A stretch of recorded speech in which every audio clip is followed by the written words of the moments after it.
St. Mary Netherton Daily Chronicle, Morning Edition, February 15th, 1926. Good morning, gentle listeners. Edmund Pruitt greeting you on this Monday, as our village commences a new week beneath the bright winter sky that yesterday's snow has left behind. The weather presents us with what Mr. Higgins describes as a Monday morning of handsome winter character, with overnight frost having preserved Sunday's snowfall in fine condition, and the sky offering the sort of generous February sunshine that makes one grateful for every window facing south, though temperatures remain cool enough to warrant one's warmest coat and a good scarf for any extended outing. Those with Monday business may proceed comfortably, with dry conditions expected throughout, and the principal paths well trodden from the morning's early commerce.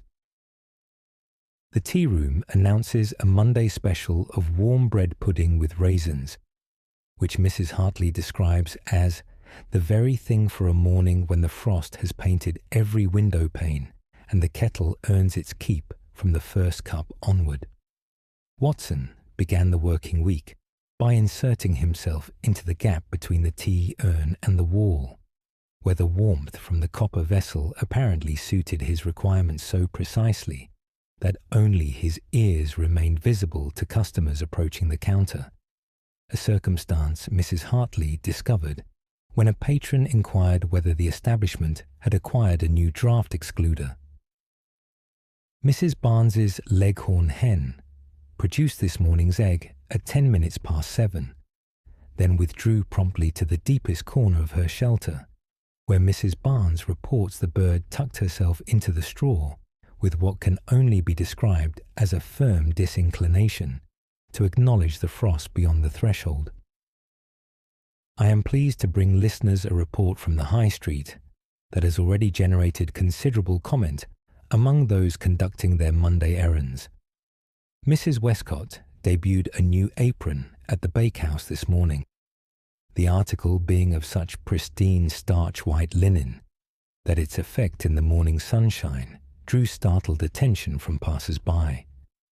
The brightness of the fabric against the snowy backdrop proved sufficiently dazzling that Mr. Emery, arriving at his shop opposite, was moved to shield his eyes as he fumbled for his keys, later remarking that he had mistaken the source of the glare for sunlight reflected off fresh snow, rather than the proprietress's new garment.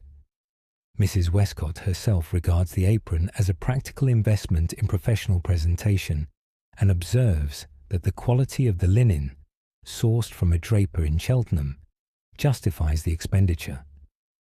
Several customers have already inquired after the supplier. Mr. Spencer wishes to announce that a selection of seed potatoes will be available at the market beginning Wednesday, the first consignment having arrived from a grower in Devon, whose varieties are well regarded throughout the region. The greengrocer notes that early purchasers will enjoy the widest choice and has arranged the stock according to variety with labels indicating each type's preferred soil and planting depth, a service he intends to maintain throughout the spring planting season for the benefit of gardeners both experienced and newly inclined. That concludes our morning report. This is Edmund Pruitt, reminding you that our evening edition will follow the 6 o'clock bells. Until then, St. Mary Netherton begins its week with Monday purpose well underway, and the particular beauty of a village dressed in white beneath February sunshine.